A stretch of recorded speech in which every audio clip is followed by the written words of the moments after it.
गंदम की फसल के बाद बहुत से काश्तकार दोस्त तिल की फसल काश्त करेंगे, क्योंकि तिल की फसल जो है वो खर्चा आपसे कम मांगती है। इसका बीज का खर्चा भी कम होता है, इसके अंदर खादों का इस्तेमाल भी कम करना पड़ता है, इसमें पानी भी आपको एक दो ही लगाने पड़ते हैं, इसके अंदर स्प्रे भी आपको एक दो ही करने पड़ते हैं। लिहाजा कम खर्चे के साथ हमारे बहुत से काश्तकार दोस्त तिल की फसल को तैयार कर लेते हैं, लेकिन पैदावार 8 से 10 मन ही हासिल होती है।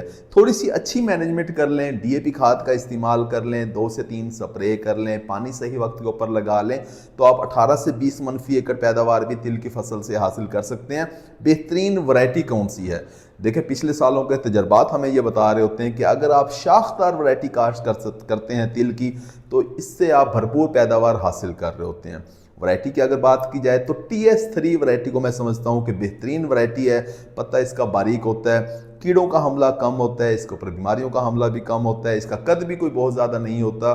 दरमियाने कद की या छोटे कद की वैरायटी आप इसे कह सकते हैं।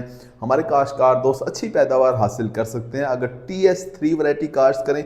एक और खूबी इसकी यह है कि जल्दी पक के तैयार हो जाती है, यानी 100 दिन के अंदर ये खेत के अंदर पक के तैयार हो जाती है। जैसे ही आपको 70-75% फलियाँ जो हैं नीचे वाली वो पीली होती हुई पकती हुई नजर आए, तो आप इसके पौधे की कटाई कर लें, सुखाएं और अच्छी पैदावार हासिल करें। काश्त का भी तिल की फसल खर्चा कम मांगती है, मुनाफा आपको अच्छा दे सकती है। तिल की फसल गंदम के फौरन बाद आप काश्त करें, इसके बाद आप मकई की फसल यानी अगस्त के महीने के अंदर मकई की फसल भी आप काश्त कर सकते हैं। यानी हमारे वो काश्तकार दोस्त जो गंदम के बाद मकई की फसल ही काश्त करना चाह रहे हैं, तो दरमियान के अंदर होने चाहिए कि वो तिल की फसल काश्त कर लें। और थोड़े दुरानी की जो वैरायटी आपने काश्त करनी है वो TS3 है, जिससे आप भरपूर पैदावार हासिल कर सकते हैं। इसके अलावा हमारे बहुत से काश्तकार दोस्त 80-85 दिन की जो वैरायटी है, जैसे TH6 जो वैरायटी है, वो भी काश्त कर सकते हैं। उसे तिल्ली कहा जाता है। हमारे बहुत से काश्तकार दोस्त इससे भी अच्छी पैदावार ले रहे होते हैं। ये वैरायटी भी आप काश्त कर सकते हैं।